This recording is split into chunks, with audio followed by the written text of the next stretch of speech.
most of you guys, I think, or all of you, are vegan or vegetarian, right? Yeah, my brother and I. Oh, okay. And then we usually bring people out on the road with us that also are, so we have our little club every now and then. Oh, nice. Does it complicate touring? Because I know a lot of bands, buy a lot of fast food, and because it's so cheap, does it make it more complicated to have to worry about food? It's kind of funny. This is the first tour where I'm realizing it's like getting easier almost every month, which is weird because I started being a vegan about 7-8 years ago. Started touring about 5 years ago, and 5 years ago I remember just being like, oh man, all I can eat is Taco Bell. I got beans, rice, guacamole, salsa, and the tortilla, and the hot sauce. And basically anywhere else, I would just make sure that there was no lard in the beans, and I was good to go, something like that. But now, there's just so many places I'm finding out about vegan, vegetarian restaurants, especially in a big city like San Francisco. Oh yeah, tons. Yeah, like I just had, the pizza I was eating, fully vegan. When I was in Denver, they never used to have soy cheese, but there's a company called Diet Cheese taking over the world, I swear. It just shows up everywhere this year. Oh, wow. And so basically I'm able to eat everything that I ate when I was 10 years old, but as a vegan, the compassionate and healthier way that I wanted to do. So I'm actually really, really excited about it, and it's definitely not hard. It's cool, and even if we're not at a venue, if we're staying at one of our friends' houses, they'll go pick up some food for us to cook, or we'll go to a grocery store, and it's really cool. So this tour is smaller than a lot of tours that you've done, for big stadiums with Paramore, and now you're playing, Submission and The Refuge and Cupertino are really small venues. Yeah. How do they, with bands that are also close to your genre, like Fireworks, and how do they differ, how do they differ and which type do you prefer? Yeah, I think it's great playing the really huge venues packed with people, because that means that all those people are pretty much, in a way, forced to listen to what you have to say and what you want to do. Be like, here's the sounds we're going to make, and you're in here to see another band, but this is our band, it's nice to meet you, boom, and then we play. When we play a show like this, it's pretty much a smaller room full of people that are here just to see us, just to see the other bands that are about as big or a little bit bigger or a little bit smaller than we are, and they're here to just basically experience our band itself. So one is more of an exposure type thing, one is more of, and then this type of show, like it's Submission, it's just going to be a bunch of kids who have seen us before, maybe a few who haven't, and just basically coming here and playing for our fans and friends, which is cool. So I think a venue like this is where punk rock is meant to be played. Yeah, so this Submission's a really good place. Yeah, so this is kind of like where we got our start, these type of places, so it's good to keep playing them. But yeah, a place like, I don't know, the Marquee, or I forgot what it was called. Did you guys play San Jose State? I want to say that's where Paramore played when they came through. I think that was, we played the Warfield with Paramore. That's big. Yeah, really big theater, and that's not quite a punk rock dive, but we don't look at ourselves as just a punk rock band. We aspire to be a band like Foo Fighters or Jimmy Eat World, who have done this kind of stuff for years and years. That guy got so close to the band. Unreal. But yeah, I like playing both places. I basically just like playing anywhere. I'll take it. We love it. Okay. So you recently toured Europe, right? Yes. Yeah. Did you find more support over there or here or vice versa? Or? I found more excitement over there, and I found more structure over there. Promoters who put on shows, they promoted. They went nuts. They put posters everywhere in town. They got every kid in that city to know that your band was playing. They bought so much food and just so much water, so much soda, beer, whatever it was, and it was just all great. Like, we felt so, like, basically the hospitality over there was out of control. And over here, the thing is, not as many people come to shows, so a promoter is a little bit more sketched out to buy, a whole bunch of food and a whole bunch of drinks for, like, especially like a smaller show like we're playing tomorrow. We're not expecting a gourmet tray of whatever. We just show up expecting to play, and if we get $5 to go eat food, we're stoked. But over there, we played with some bigger bands, so we were just like smothered with food, and the kids were great. And we went to the UK. I mean, it was a lot more similar to the States, but the kids were just so much more thankful that we came over and really excited, and, bought merchandise, things like that. So going over there was just completely new too. Like, we've traveled these streets in this country over and over and over and over and over. So when we went over there, it was just this brand new place. And incredible. We were really, really excited, and we're going back over like in a few weeks, and then then we'll be home for a couple weeks, and then going back again before. I am jealous. Yeah, it's crazy. Like, we get to go to Spain this time. We get to go to Paris. Beautiful. I can't wait. Barcelona's going to be pretty insane. It's going to be fun. Also, more recently, we're on Vans Warped Tour. You said I had to leave early. No, I know, I was so sad, but I came today.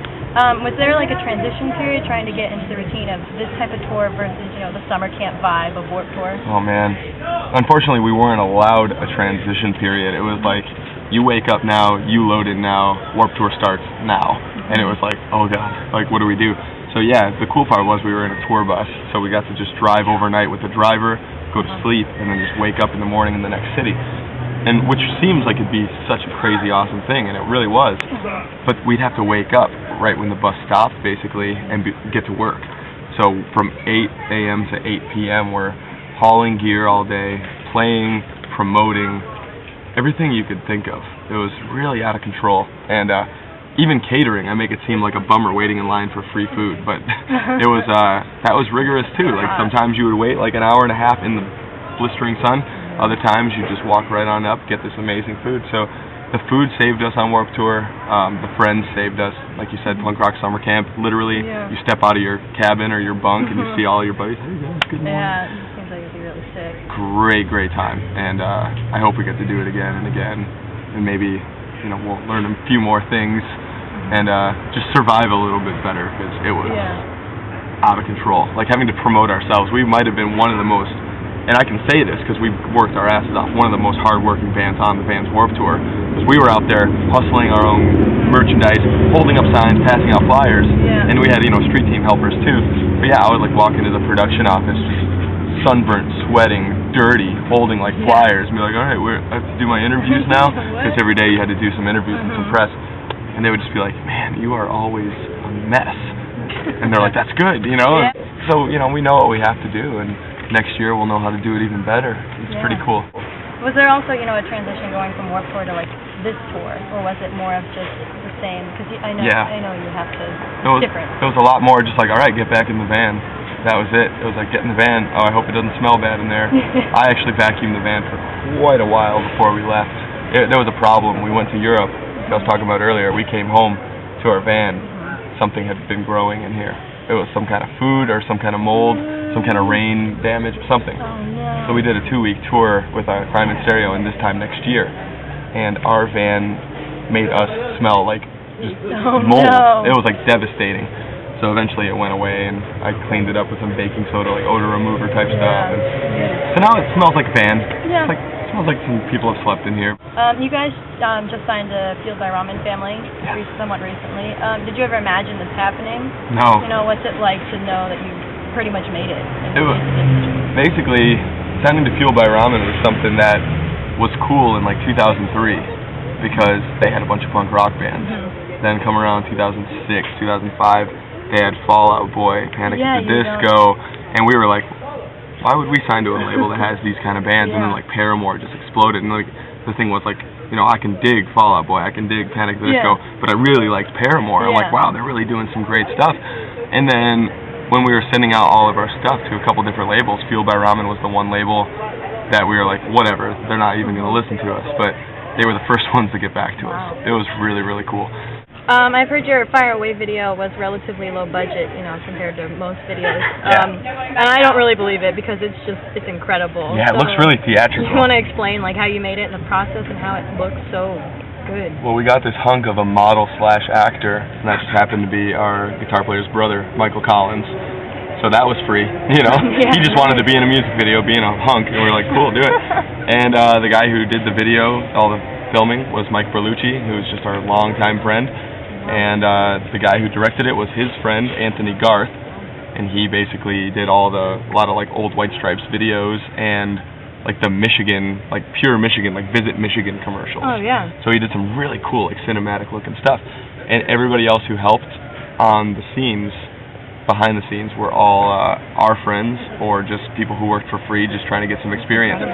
So basically, it was like, those places that cut hair for really cheap because they're just learning. Like it was like that, but it was headed and run by 2 very professional dudes. Yeah. So when we said, here's $5,000, let's make a music video, they used every cent to rent awesome equipment, Wow. and no one really made a dime. So we ended up getting this video that looked way cooler than I thought it would. It looks amazing. It looks like a $30,000 video, especially because of all the scenes where he's out in the middle of the water, and it's like, you got to the ocean somehow? Is that on one of the Great Lakes? Yeah, it was in like outside like a harbor in Detroit, and we found this spot where you could not see any land, and we're like, Yeah. that's sick. So I've been out on the Great Lakes, and you start to feel like you're in the ocean. It's very ocean-like, you know. Yeah. That's why a lot of people in California are like, oh yeah, Michigan sucks. I'm like, dude, we have some sick water and some Yeah. sick beaches. The video was really relatively cheap and super fun, and it was cool. They played it all over in the UK, like on TV, so it was worth it to make the video. Yeah. Cool. Explain your writing process. We were always writing, my brother and I. I used to be kind of the main guy, just writing all the melodies, lyrics, songs, arrangements, whatever. Jonathan started writing a lot of the lyrics as time went on too.